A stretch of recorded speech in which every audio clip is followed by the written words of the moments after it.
Hello everyone, this is Neetu Singh and you are watching me at Origin Classes.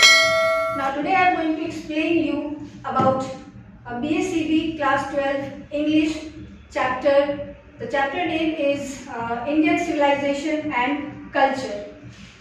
तो आइए जानते हैं Indian civilisation and culture के बारे में। इंडियन सिविलाइजेशन एंड कल्चर का अर्थ यह हुआ भारतीय सभ्यता और संस्कृति।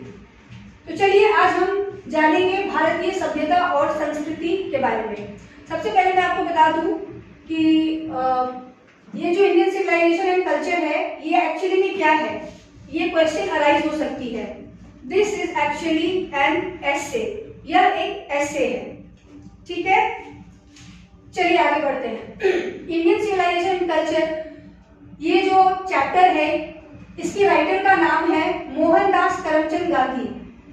गांधी जी के द्वारा यह ऐसे लिखी गई थी। तो आइए थोड़ी सी जानकारी लेते हैं महात्मा गांधी जी के बारे में। Mohandas Karamchand Gandhi, popularly known as Bapu और the father of nation, was more a spiritual leader than a politician। इसका अर्थ यह हुआ, मैं अब हिंदी में बता रही हूं ताकि आप लोगों को आसानी हो। एक्चुअली मोहनदास करमचंद गांधी, जिन्हें हम बापू या राष्ट्रपिता के नाम से जानते हैं, यह एक राजनेता की तुलना में अधिक आध्यात्मिक नेता थे। क्लियर है याद? नेक्स्ट है, he successfully used truth and non-violence as the chief weapons against the British rule in India and helped India gain independence। इसका अर्थ यह है, आइए बताती हूँ। उन्होंने भारत में ब्रिटिश शासन के खिलाफ मुख्य अधिकार के रूप में सत्य और अहिंसा का सफलतापूर्वक उपयोग किया और भारत को स्वतंत्रता प्राप्त करने में मदद की। From 1915 till 1948, he completely dominated Indian politics।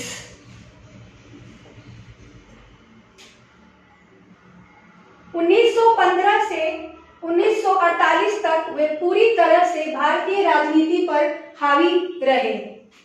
अब आइए नेक्स्ट सेंटेंस को बताती हूँ।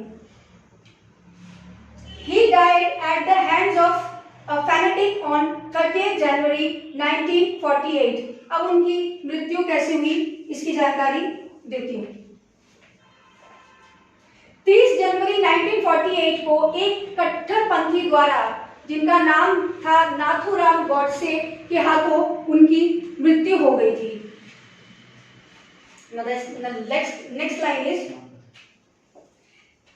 his autobiography, My Experiments with Truth, and the numerous articles that he wrote for Young India and the speeches that he delivered on different occasions reveal him not only as an original thinker but also a great master of chaste idiomatic English।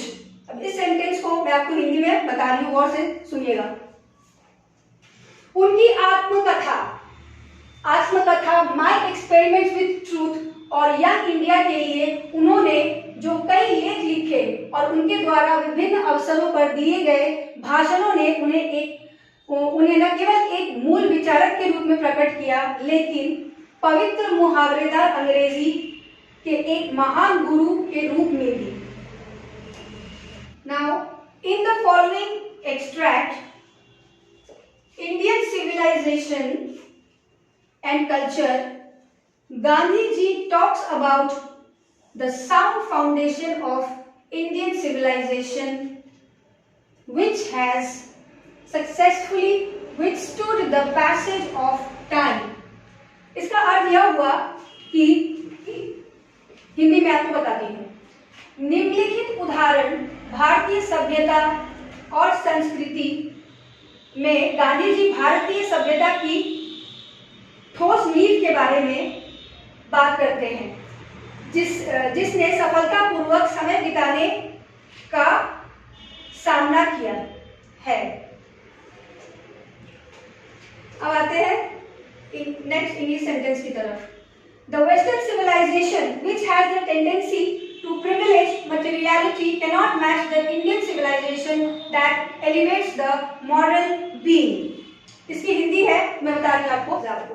पश्चिमी सभ्यता जिसमें भौतिकता को विशेष अधिकार देने की प्रवृत्ति है, वह भारतीय सभ्यता से मेल नहीं खा सकती है, जो नैतिक अस्तित्व को बढ़ाती है।